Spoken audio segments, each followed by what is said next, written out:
लघुत्तम जो होता है ना मेरे साथियों, आप जो जो संख्या का लघुत्तम निकाल रहे हैं ना, उसमें से जो सबसे बड़ा संख्या होगा, उसमें से जो सबसे बड़ा संख्या होगा वो लघुत्तम का आंसर हो सकता है। जो भी सबसे बड़ा संख्या होगा ना, वो सबसे बड़ा संख्या लघुत्तम का आंसर हो सकता है। अगर वो बड़ा संख्या लघुत्तम का आंसर नहीं हुआ तो फिर सबसे बड़ा संख्या लघुत्तम का आंसर होता है मेरे साथियों। सबसे बड़ा संख्या, बात सुन रहे क्या कर रहे हैं, बात सुन रहे मेरे साथियों क्या कर रहे हैं। मान लीजिए आपके पास दो संख्या है, उसमें से जो सबसे बड़ा संख्या होगा, सबसे बड़ा लघुत्तम सबसे बड़ा संख्या के बराबर होगा। अगर वो बड़ा संख्या नहीं होगा तो फिर ये दोनों से बड़ा होगा मेरे साथियों। लेकिन लघुत्तम कभी भी छोटा संख्या नहीं होता है, छोटा संख्या के बराबर नहीं होता है, और दोनों से छोटा भी नहीं होता है, दोनों से छोटा भी नहीं होता है। जब भी होगा बड़ा संख्या के बराबर, यानी सबसे बड़ा संख्या के बराबर, या सभे से बड़ा, फिर सभे से बड़ा होगा। लेकिन किसी भी संख्या से लघुत्तम कभी भी छोटा नहीं होता है, कभी भी छोटा नहीं होता है। ये याद करो, दिमाग में बैठा।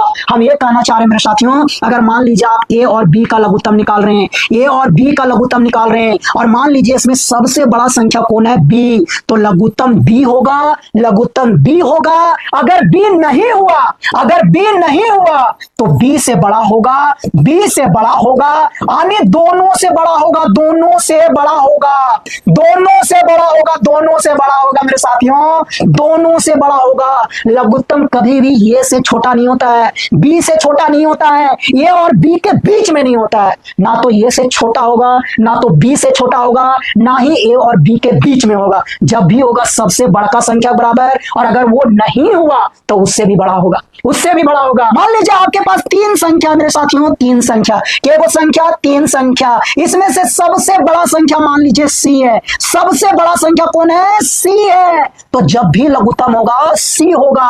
अगर सी नहीं हुआ, अगर सी नहीं हुआ तो फिर सी से भी बड़ा होगा, सी से भी क्या होगा, बड़ा होगा मेरे साथियों, बड़ा होगा। यानी सभी से क्या होगा, बड़ा होगा, सभी से बड़ा होगा, सभी से, ये से, बी से, सी से।